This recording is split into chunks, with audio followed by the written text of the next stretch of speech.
독일 의회가 스페인 은행권 지원을 위한 1,000억 유로의 구제금융 지원안을 승인했습니다. 한편 스페인 재무부는 2년물과 5년물 국채 29억 8천만 유로를 발행했는데 목표치에 부합하는 금액이었지만 스페인의 10년물 국채 수익률은 6.98%로 낙찰 금리 자체는 올랐습니다.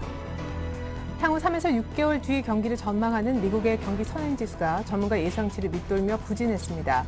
컨퍼런스 보드가 집계한 6월 경기 선행지표는 0.3% 떨어진 95.6을 기록해 5월에 0.3% 상승해서 반전됐습니다. 금융 관련 단체 소송을 주도해왔던 금융소비자연맹이 양도성 예금증서, 즉 CD금리 담합과 관련해 공정거래위원회 판결 이전 곧바로 단체 소송에 들어갈 방침입니다.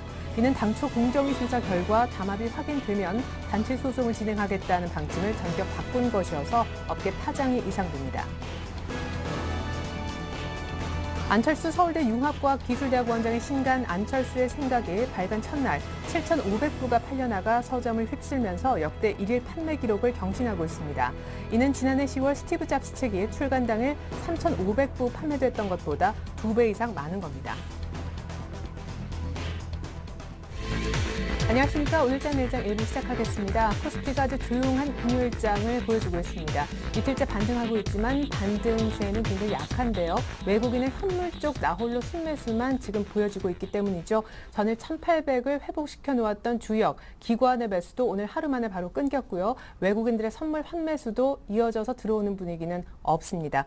뉴욕 증시와 비슷한 분위기를 겨우겨우 맞춰가는 시장인데 다만 한 가지 공통점이 있다면 뉴욕 증시가 지표 4가지 모두 부진했음에도 불구하고 오를 수 있었던 이유, 바로 기술주의 랠리가 되겠는데요. 우리도 미리 많이 빠졌었던 낙폭과대인 IT주가 오늘 저가 매수 우세를 받으면서 뉴욕 증시에서 기술주가 랠리를 펼친 것처럼 오늘 강세를 띠고 있습니다.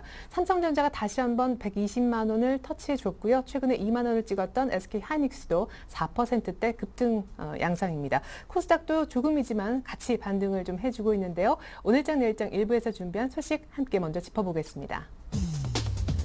오늘 만나볼 애널리스트는 대신증권의 최진 책임연구위원입니다. 실적이 좋아도 차익 매물의 주가가 빠지고 실적이 또 나쁘면 나쁜 대로 빠지기도 하죠. 민감한 실적 시즌 어떤 투자 전략이 필요할까요? 스페인 국채금리가 다시 7%에 육박했다고 합니다. 스페인 우려가 재부각됐는데 오늘 밤 이후 재무장관 회담에서 답이 있을까요?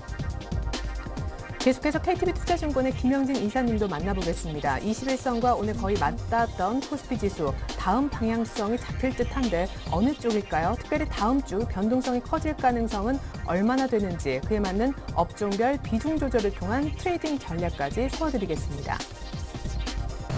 평택초놈의 이기는 전략 시간에는 정호영 대표님께 삼성전자가 만약 120만 원을 안착한다면 지수가 상승을 안정적으로 보일 수 있을지, 삼성전자를 통해서 본 지수 전망과 유통주, 특별히 섹터 전략까지 챙겨드리도록 하겠습니다. 주간 5% 공략 종목은요, 동양증권 부평지점의 박현상 대리가 주목하고 있는 호텔신라로 설명 듣고요. 끝으로 마감 전략인 포트폴리오 시간에는 동양증권 권영무 차장님이 나와주실 텐데 지금은 수익과 하락 리스크 중 어느 쪽에 더 신경 써야 할 때인지 알아보고 종목 분석과 포트폴리오 전략을 짤 때는 신은 기계와 태광 두 종목을 다뤄드리도록 하겠습니다. 네, 시장 정말 조용하네요. 시황센터 먼저 다녀올게요. 시황센터입니다. 별다른 상승 모멘텀이 없이 코스피 지수가 지루한 장세를 보이고 있습니다. 오늘 지수는 소폭 오름세로 출발해서 장중 하락 반전하는 등 좀 방향성을 잡지 못했는데요. 오후 들어서 외국인이 매수 규모를 확대하고 또 기관도 매수 우위로 전환하면서 현재는 상승세로 돌아섰습니다. 현재 코스피 지수입니다. 전거래일보다 0.19% 상승한 1826선에서 거래가 진행 중입니다. 이어서 수급 내용 살펴보시면 현재 시장에서는 외국인과 기관이 동반 매도하고 있습니다. 기관이 현재 800억 원 정도 매수 우위 보이고 있고요. 외국인 역시 2천억 원에 가까운 순매수 보이고 있습니다. 이어서 코스닥 지수입니다.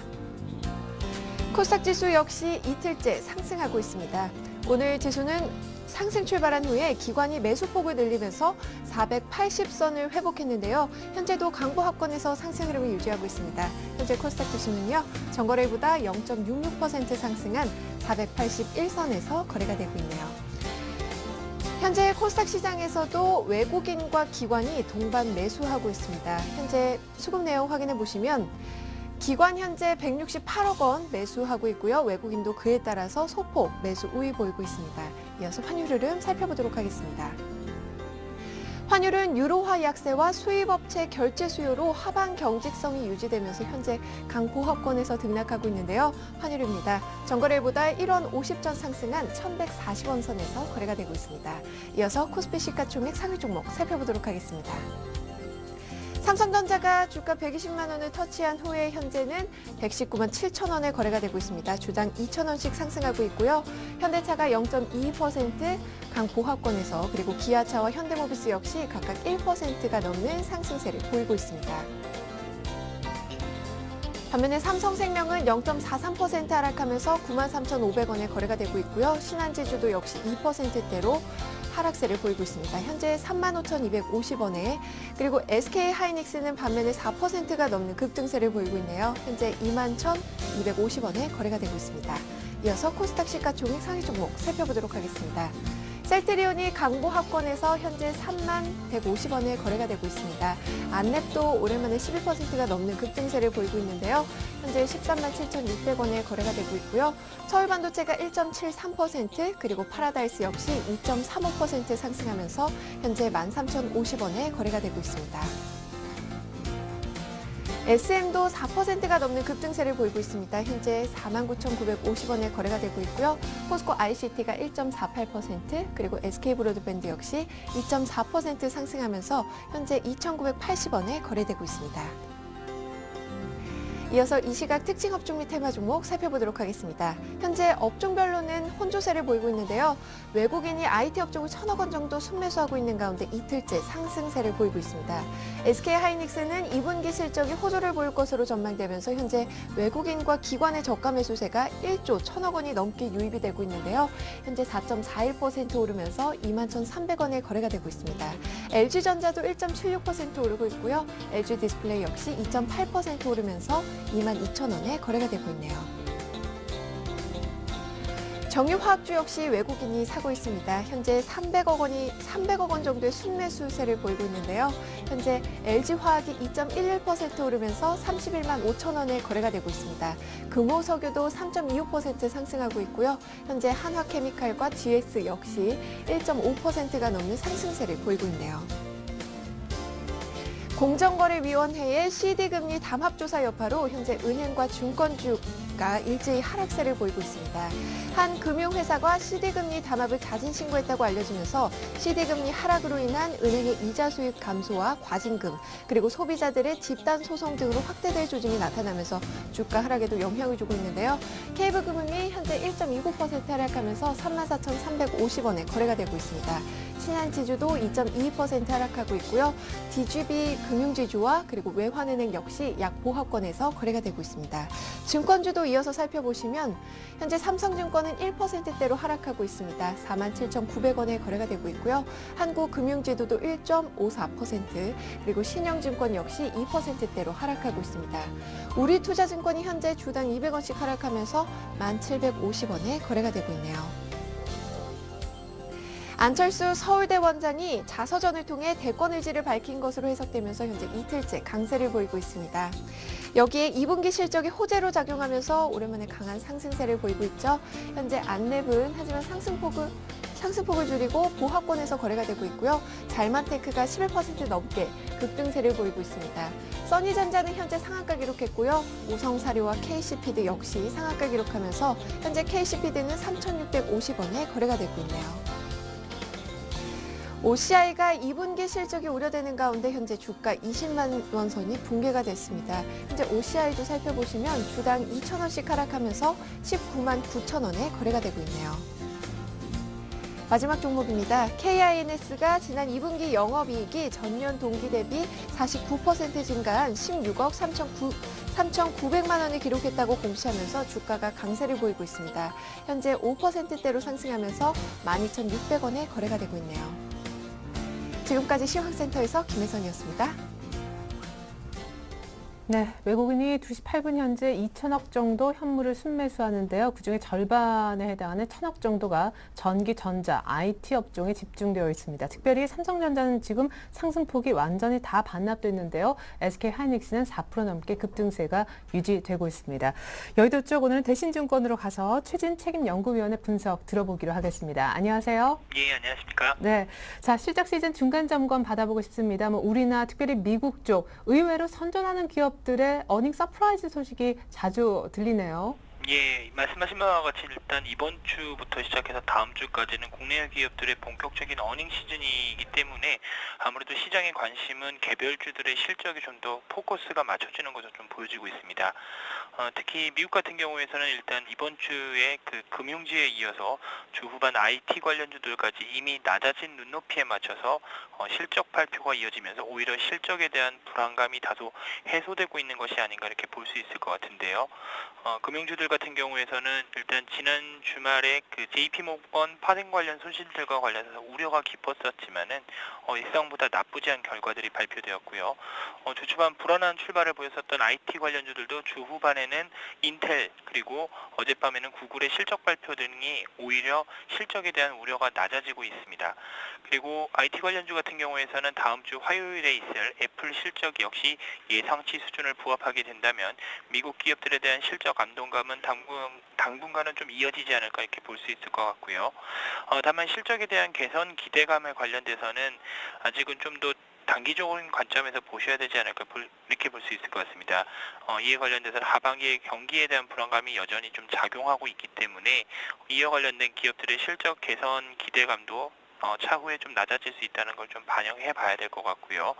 이에 따라서 일단 실적 시즌 중간 수준에서는 실적에 관련된 기업들에 대해서 좀 더 관심을 가져가시는 게 바람직할 것으로 보여지고 있습니다. 네, 이번엔 유럽 얘기 좀 해보죠. 오늘 밤에 이제 다시 EU 재무장관 회담이 예정이 돼 있잖아요. 이런 가운데 스페인의 이 국제 직매입이 EFSF를 통해서 될 것인가가 추미의 관심사입니다.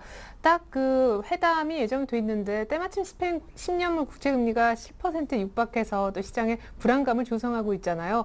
회담이 좀 잘 풀려야 될 텐데 결과 어떻게 보십니까?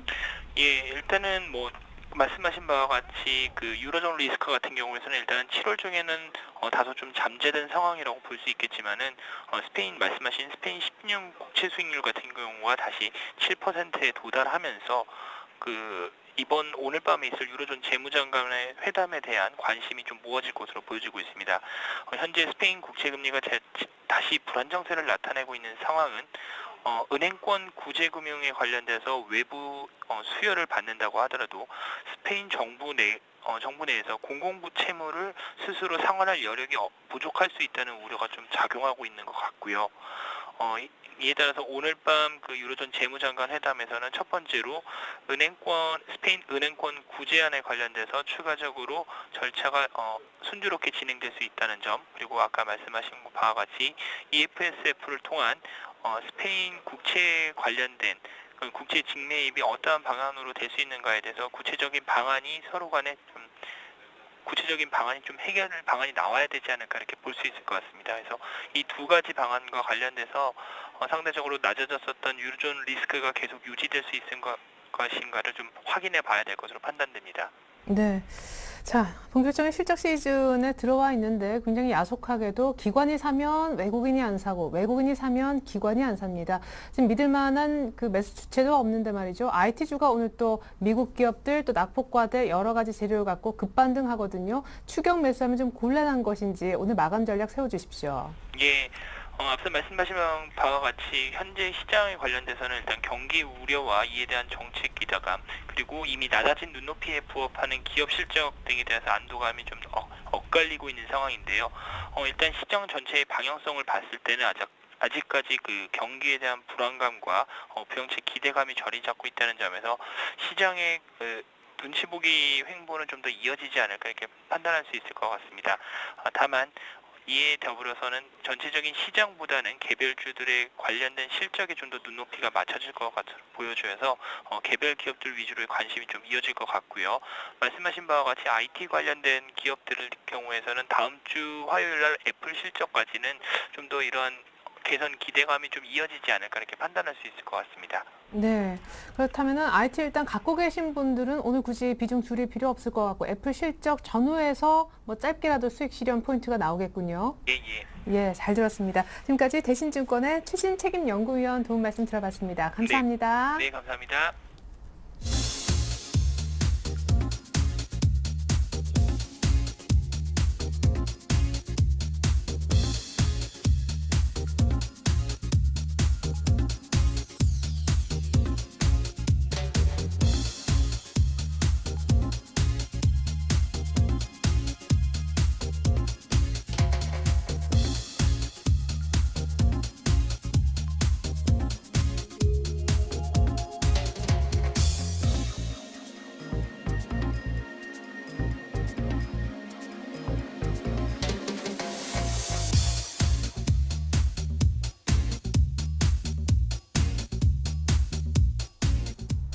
네, 이렇게 5분의 의견 봤는데요. 오늘은 이 가운데 KTB 투자증권 김영진 이사님 만나보도록 하겠습니다.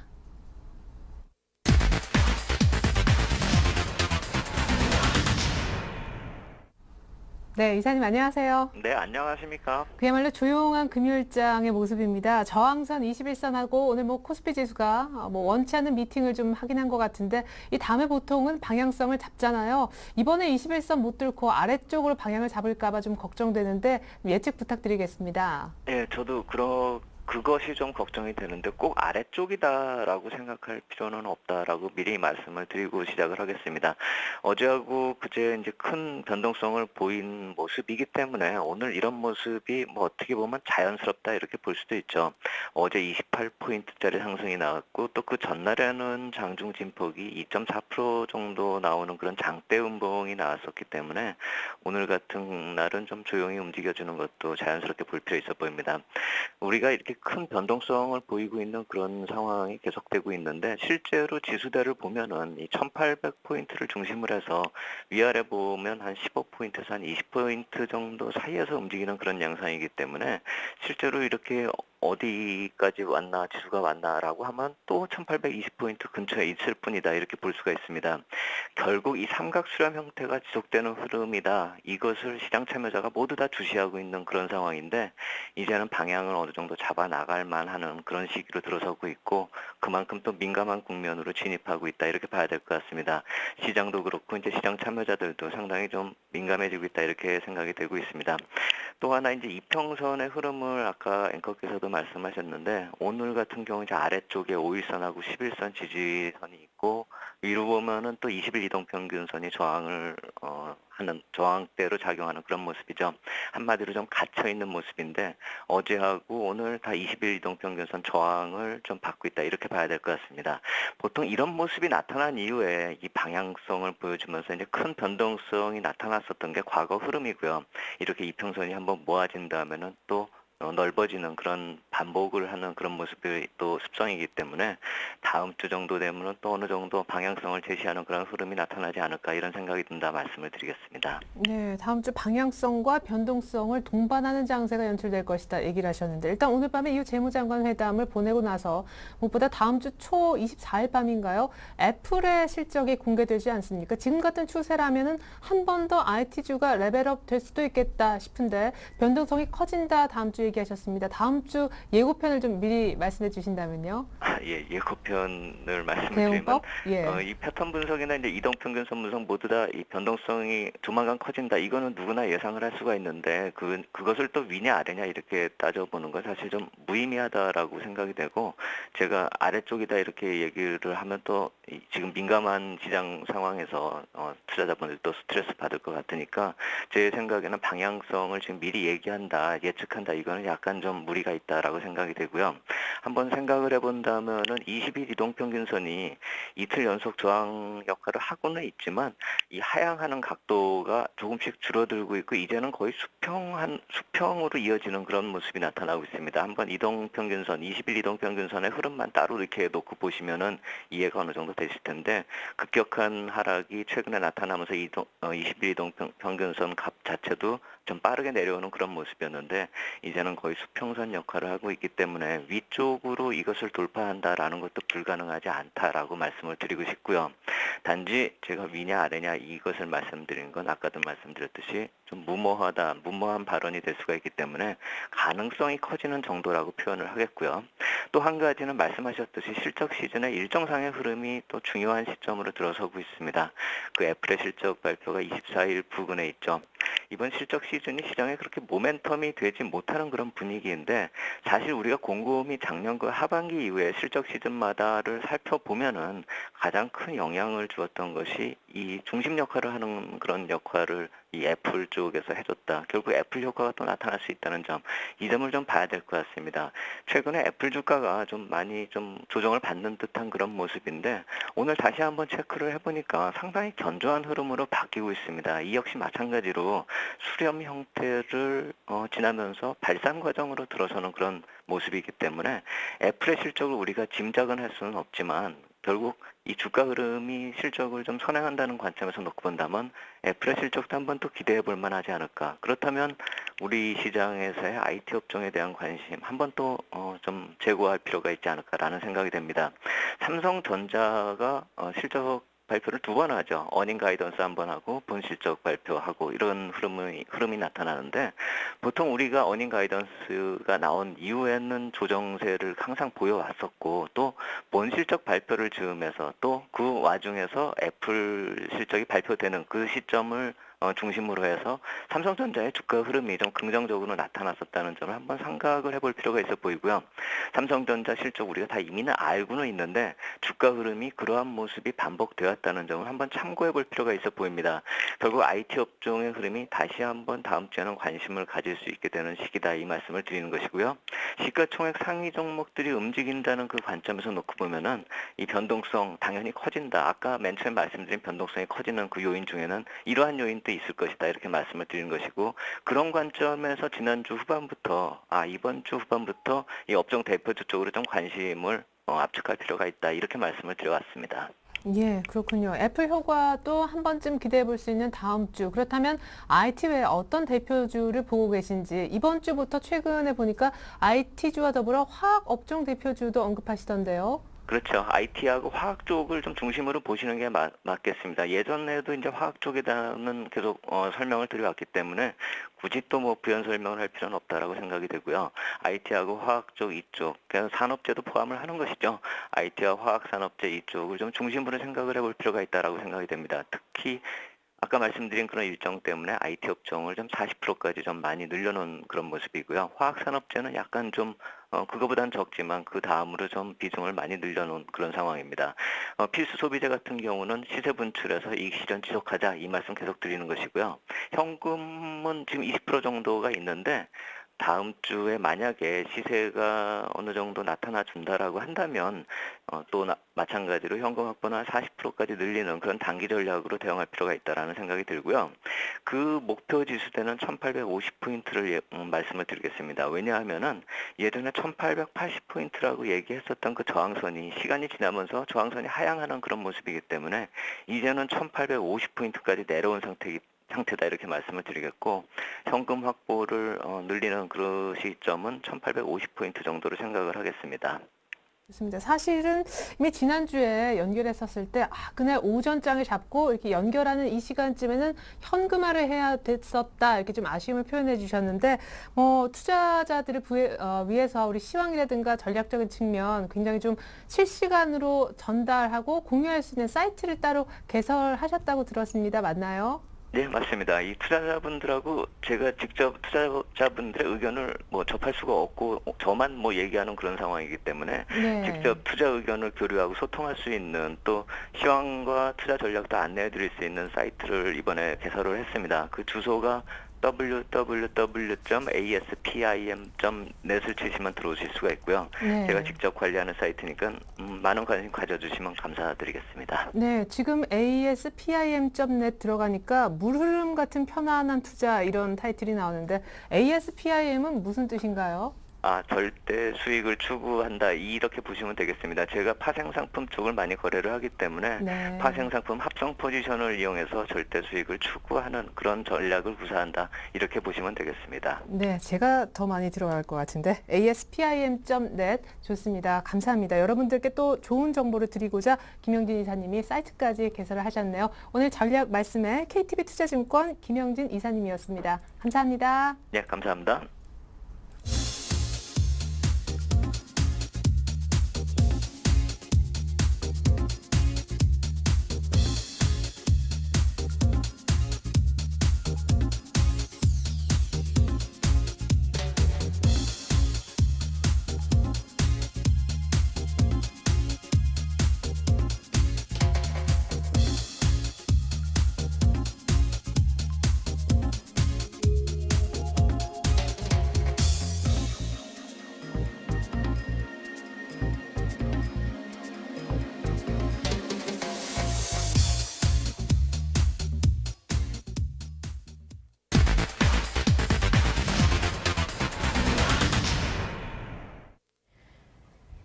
안녕하세요. 평택촌놈의 이기는 전략 김보람입니다. 정우영 대표님 전화 연결해서 오늘 장 마감 전략 세워보고요. 다음 주 예상까지 해보겠습니다. 대표님 안녕하세요.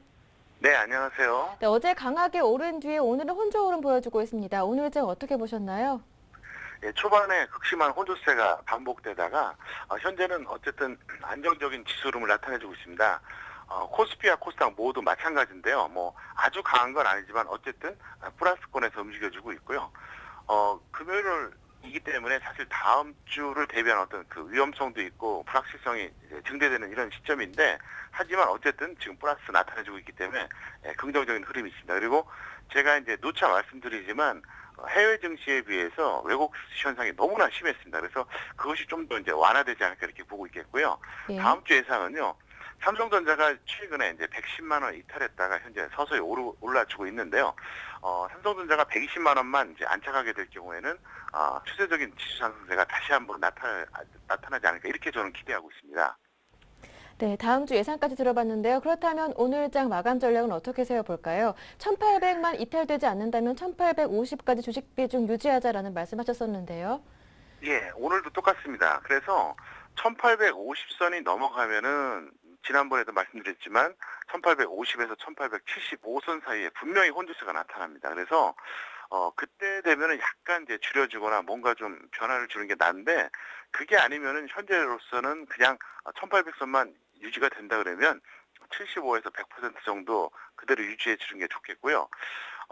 아마도 1850선이 넘어가면 분명히 한번 그렇게 될 겁니다. 왜 이렇게 된다고 이제 설명하냐면은 간단합니다.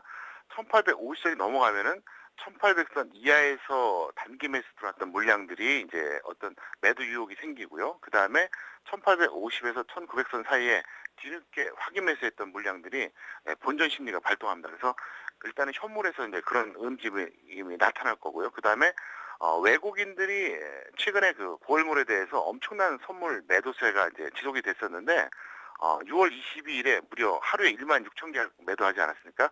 그때 지수가 바로 1853포인트입니다. 그렇기 때문에 딱 거기에 걸리기 때문에 어쨌든 그 구간에서는 여러분들이 융통성을 좀 발휘해서 약간 줄여주거나 뭐 유지하거나 그때 선택적으로 해주시면 되는데, 지금은 뭐 특별하게 여러분들이 줄일 이유가 없습니다. 왜냐하면 지난 7월 13일이었죠. 바로 일주일 전이었습니다. 그때도 1775에서 제가 분명히 50에서 75%까지 다시 재매수하자고 했었는데, 그분들은 어쨌든 지금 최소한 본전 내지는 약간의 평가 이기기 때문에 두려울 것이 없다는 거죠. 그리고 또 한 번 제가 강조해드리지만 비중 조절은 개인 투자자들에게는 유일한 무기라고 생각하시면 되겠습니다. 외국인이나 기관에 비해서 개인들은 모든 면에서 취약합니다. 하지만 딱 하나 유일한 게 있거든요. 외국인이나 기관은 0%에 시작해서 100%까지 장중에 늘렸다가 다시 0% 이렇게 할 수가 없어요. 하지만 개인들은 각각의 그 혼자서 하는 분들이 많기 때문에 투자금이 수십억이 되지 않는 한 비중 조절이 용이합니다. 그래서 개인들이 누릴 수 있는 최대 무기가 비중 조절이기 때문에 반드시 그 기준에 맞게 대응해 주시기를 좀 부탁드리겠습니다. 네, 알겠습니다. 대표님의 마감 전략에 따라서 보면 지금 현금 비중이 조금 있으신 분들은 어떤 종목으로 추가 매수해 볼까요? 오늘 종가 공략 업종과 종목 들어보겠습니다. 예, 오늘 추천은요. 일단은 코스피 유통업 중에서 하나 골라드리겠습니다. 그리고 이제 테마는 생략하겠고요.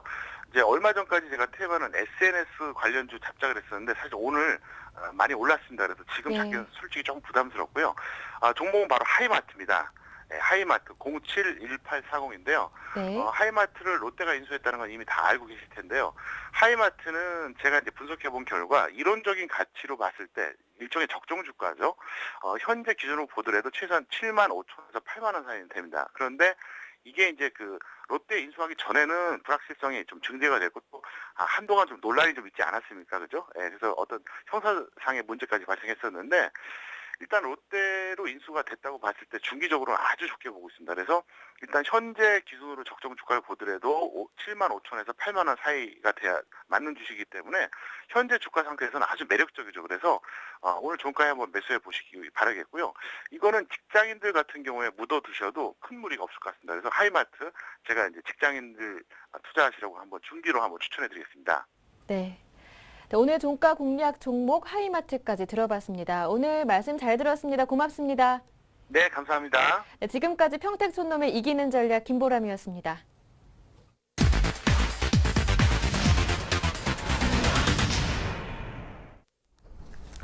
네, 2시 29분 현재 코스피는 1823.25, 외국인들은 여전히 2천억 이상 아주 소폭 지금 사주고 있습니다. 기관은 일단 발을 계속 빼는 그런 분위기인데요. 자, 이번엔 공략주 좀 알아볼까요? 동양증권 부평지점의 박현상 대리 연결합니다. 안녕하세요. 네, 안녕하세요. 네, 지난주 13일에 금요일날 추천해서 이거 괜찮을까? 또 특별히 이 공략 종목 코너 처음으로 대형주로 언급하셨는데 호남석유가 일주일 만에 7% 넘게 수익이 났더라고요. 정확히 목표가도 갔는데 축하드릴게요. 점검 부탁드리겠습니다. 네, 고맙습니다. 일단은 뭐 호남석유 추천드릴 때 논리는 제가 회사의 뭐 실적이란 이런 건 절대 말씀 안 드리고 시장 쇼크에 따라서 반등에 의한 어떤 대형주 쇼크 매매로 좀 말씀을 드렸었어요. 다행히 시장이 반등이 나오면서 그간 강했었던 종목들이 참 반등이 나오고 있었고 호남석유 역시 차트를 좀 위로 솟구쳐 나가면서 어떻게 보면 그냥 목표가를 좀 달성을 했다 보면 될 것 같습니다. 일단 목표가를 달성을 했기 때문에 뭐 저점에 잘 매수하셨던 분들 같은 경우는 반 정도는 수익 실현을 부탁을 드릴 수가 있겠고요. 여기서 만약에 26만 원 정도를 지금 강하게 뚫는다면은 역시 그 위로도 어떻게 보면 28만 원, 29만 원까지 열려 있는 상황입니다. 그렇기 때문에 반 정도는 매도를 하고 그 다음까지 수익 실현을 목표로 하는 전략까지 같이 말씀드릴 수가 있겠고요. 예, 이번 주 종목을 좀 같이 말씀을 드릴게요. 뭐 같은 대형주긴 한데 좀 지수 관련주가 아닌 좀 호텔신라를 좀 갖고 나왔습니다. 호텔신라 아시다시피 지수 관련 주긴 하지만은 그래도 경기 방어주 성격이 최근 들어서 가장 강화되고 있는 종목이고요. 일단 내용을 좀 말씀을 드리자면은 최근에 출입국자가 좀 증가세가 좀 있었죠. 그렇기 때문에 2분기에는 거의 뭐 최대 실적을 달성할 수 있다는 증권사 레포트가 좀 나오고 있고요. 3분기까지 역시 어떻게 보면 그 실적 증가세가 이어질 전망으로 말씀드릴 수가 있겠습니다. 최근에 가장 걱정되는 부분은 글로벌 소비 둔화, 즉 소비 자체가 증가하지 않고 감소한다는 얘기가 좀 있는데 그렇지만은 면세점 같은 경우는 꾸준하게 매출 성장이 유지가 되기 때문에 모멘텀적인 측면으로서 역시 같이 말씀드릴 수가 있겠고요. 뭐 차트를 보시면 좀 같이 좀 첨언을 좀 드리겠습니다. 뭐 목표 매수가로는 금일 종가로서 항상 계속 금요일 날은 종가로 말씀을 드리고 있는데 말씀을 드릴 수가 있겠고요. 지금 차트 모양을 보시면은 47,000원 47,000원이 아니죠. 46,000원대의 저점을 강하게 딛고 다시 반등이 나오고 있는 모습이고요. 목표가로 말씀을 드리자면은 54,000원까지 전 고점 부분까지 말씀을 드릴 수가 있겠고 손절을 친다면은 떨어지는 47,000원대까지 같이 말씀을 드릴 수가 있겠습니다. 예, 다시 한번 이제 쌍바닥을 충분히 찍었기 때문에 5만 원을 다시 보는 날 호텔신라를 얘기를 하셨는데 최근에 뉴스 보니까요, 뭐 LA라든가 홍콩 쪽에 면세점 진출하는 사업이 롯데랑 함께 좀 무산됐다라는 보도도 있었습니다. 무엇보다 이제 수급이 좀 많이 꼬여서 이렇게까지 급하게 밀린 모습이었는데 최근 반등세가 나오면서 수급이 좀 좋아졌나요? 네, 수급은 일단은 오늘까지 수급을 확인을 해보겠습니다. 일단은 최근에 반등이 나오면서 18일, 즉 그저께 같은 경우는 73,000주의 외국인 매수, 그리고 어제 같은 경우는 25,000주 외국인 매수, 그리고 어제 같은 경우는 기관과 외국인 쌍끌이 매수가 들어왔습니다. 꾸준하게 팔고 있던 기관이 다시 돌아왔고요.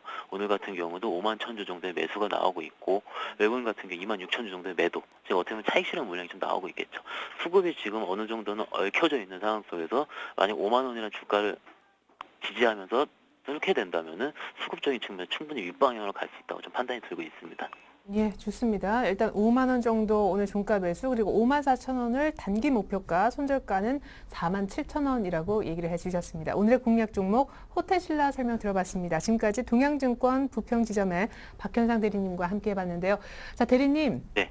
이렇게 대형주로 2주 연속 하시는 이유, 아직까지 이제 시장의 수익은 역시 대형주 쪽에서 더 날 여력이 있다고 보신다는 얘기. 네, 지금 예. 뭐 좋은 질문 해주셨는데요. 지금 방금 뭐 다른 분이랑 상담을 하면서 똑같이 드린 말씀인데 예. 일단은 시장이 1780이라는 어떤 의미 있는 지지대를 3번 정도 찍고 지금 올라와 있지 않겠습니까? 예. 그러면은 뭐 글로벌 시황이 어떨지 모르겠습니다. 개인 고객들 같은 경우 모르지만은 예를 들어서 1780원 지수가 깨지게 된다면은 저희가 갖고 있었던 대형주들도 급하게 빠질 수 있다는 얘기죠. 그러면은 그 의미 있는 지수대를 깨지게 되면은 우리가 말씀드린 손절가를 지키기만 한다면 충분히 지금 지수 때는 좀 더 위로 갈 수 있는 방향이라고 말씀드릴 수가 있겠죠. 네. 예, 그렇군요. 대형주를 손절가를 정확히 지키고 매매하면 훨씬 더 수익을 쉽게 취할 수 있는 그런 장세다라고 분석을 해주셨습니다. 그런 의미에서 경기 방어주지만 지수 관련 종목 오늘 호텔신라 설명을 한번 들어봤습니다. 동양증권 부평지점 박현상 대리님 도움 말씀이었습니다. 감사합니다. 네, 고맙습니다.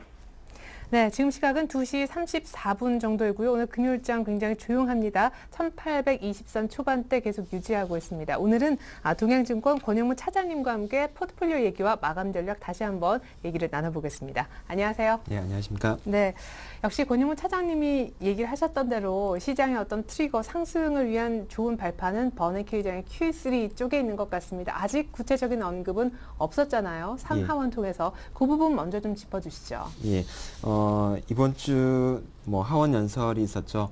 근데 버냉키의 말 속에 상당히 좀 그 의미 있는 말들이 중간에 껴 있었다라고 판단이 되는데요.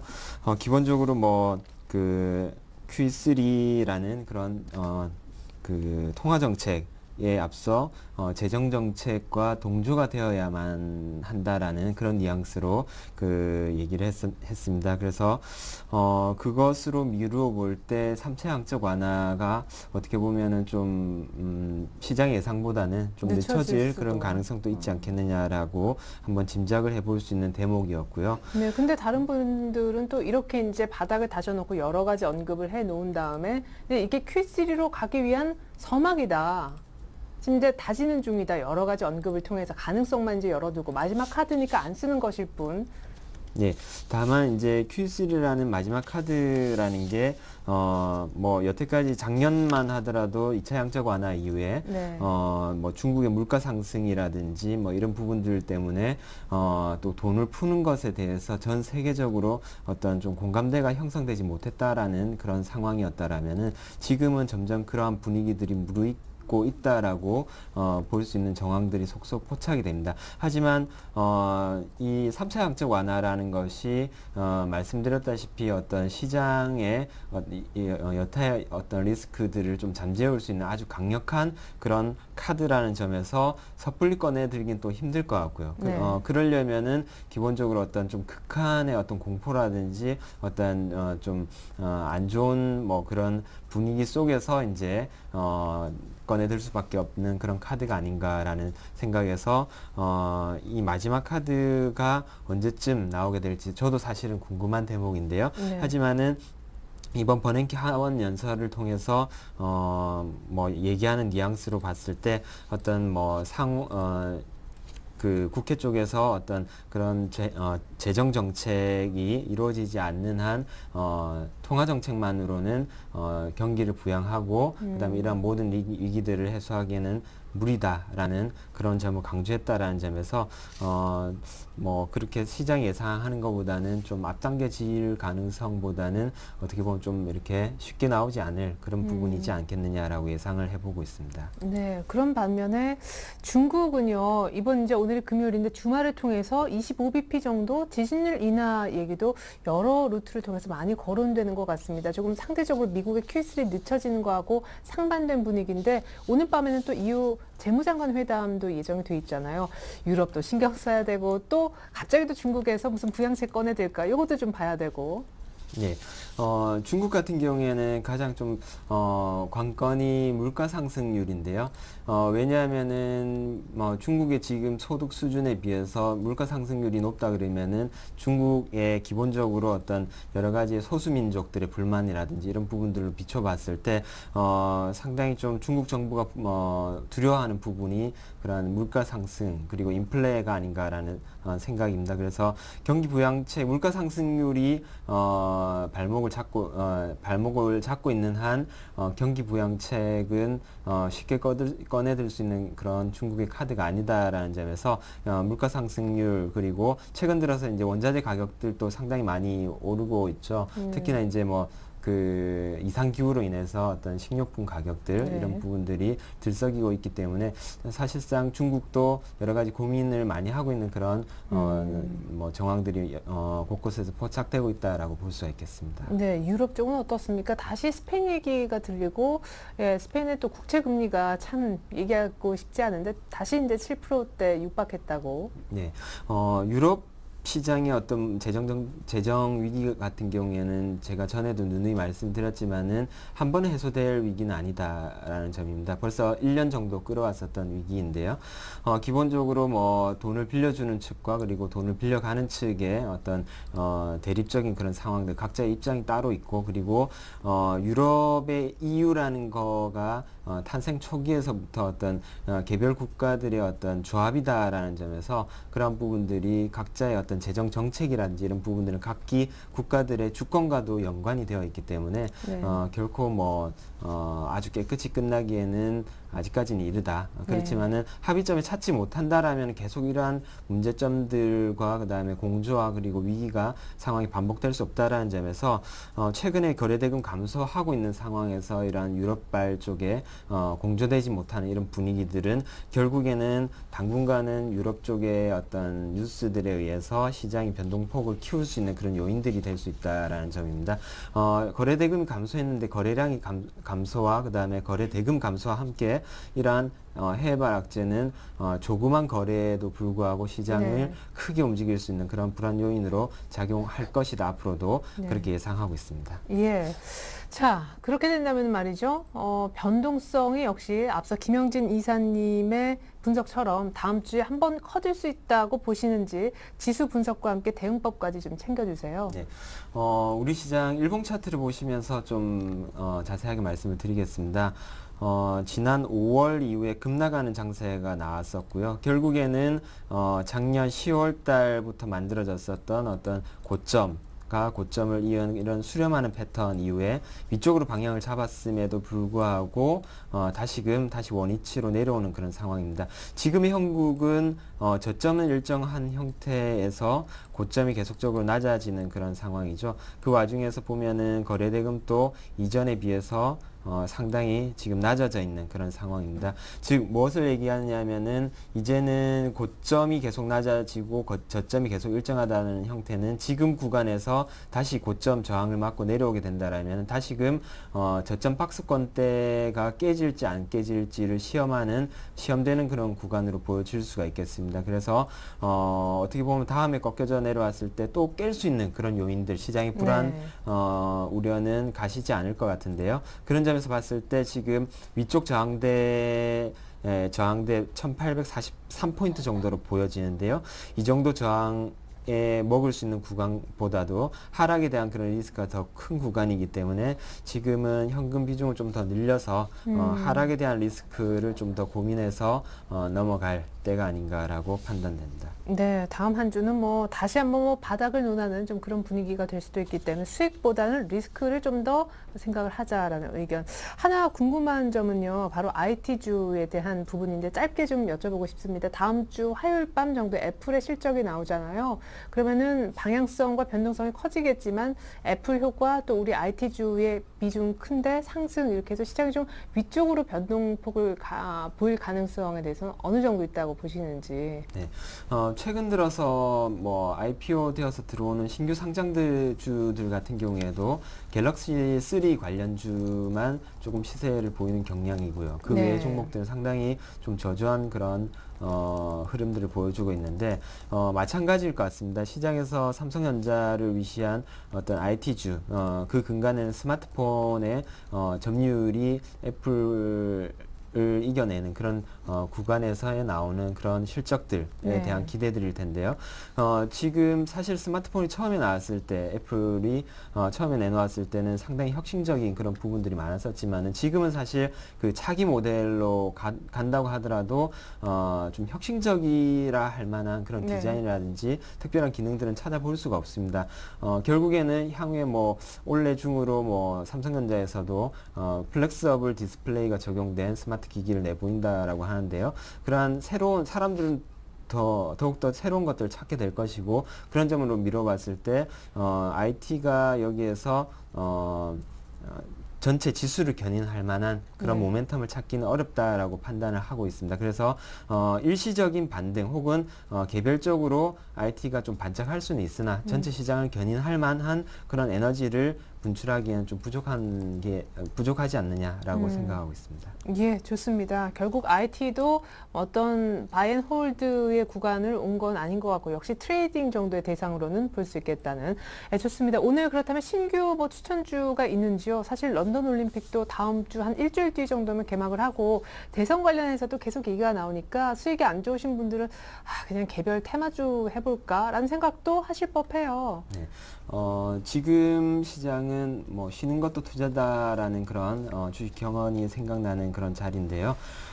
기본적으로 시장이 나와 좀 불리하게 움직일 때는 오히려 좀 쉬면서 당분간 좀 관망하는 그런 것도 하나의 전략이라고 볼 수 있겠습니다. 그런 점에서 볼 때 이번 주 포트는 가지고 있는 종목 중에 한 종목이 목표가 달성이 되어서요. 그 종목 수익 실현하고 한 종목만 들고 가는 것으로 현금 비중 늘려서 가는 것으로 제시를 해드리겠습니다. 네, 좋습니다. 그렇다면 말씀해 주셨던 기존 포트를 먼저 좀 보여드릴게요. 자, 우리 권영문 차장님의 포트에는요. 태광과 신흥기계가 이렇게 반을 차지하면서 실려 있었었는데 오늘 낮 12시 기준 수익률을 집계해 보니까요. 자, 태광의 수익이 좋습니다. 일주일 만에 다시 한번 목표가에 가져왔거든요. 자, 11%. 지난주에 굉장히 지지부진했었는데 요거를 이익 실현하실 생각이신가 봐요. 예, 맞습니다. 오늘 장중으로 목표가인 25,850원을 찍었습니다. 넘어가는 오늘 고가는 26,000원 초반대 수준까지 올라갔었죠.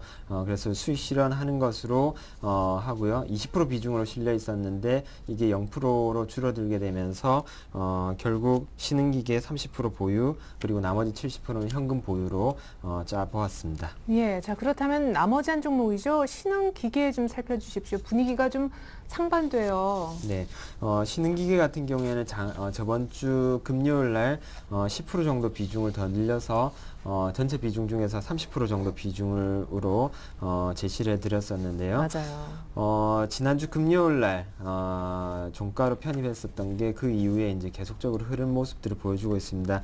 손절가는 13,250원인데요. 아직까지는 화해하지 않는 모습이고요. 장중에는 상당폭 내려갔었으나 장 마감 때 들어서 다 회복하는 모습을 보여주고 있습니다.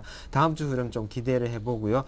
이번 주는 신흥기계만 30% 보유를 하면서 현금 70% 그런 포트폴리오를 제시해드리겠습니다. 네, 좋습니다. 추가 매수한 신흥기계만 들고 가겠다. 11% 정도 수익 보고 태광은 수익 실현한 완성된 포트 끝으로 다시 보여드립니다.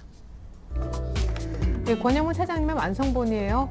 참 부럽죠. 현금 70%. 어디든지 쓸 수 있는 돈을 많이 갖고 계십니다. 신흥기계만 30% 담겨져 있는데요. 자, 뭐 대규모 신주 수주 기대감도 있습니다. 지금 비중 30%인데 추가 매수를 한번 한 상황이고요. 다음 주 한번 기대해보면서 이 종목은 남겨두셨습니다. 네, 지금까지 동양증권 권영문 차장님과 함께 해봤습니다. 말씀 잘 들었습니다. 네, 감사합니다. 네, 2시 47분인데요. 코스피는 1825선 가리키고 있네요. 전 잠시 종가 들고 2부로 다시 오겠습니다. 고맙습니다.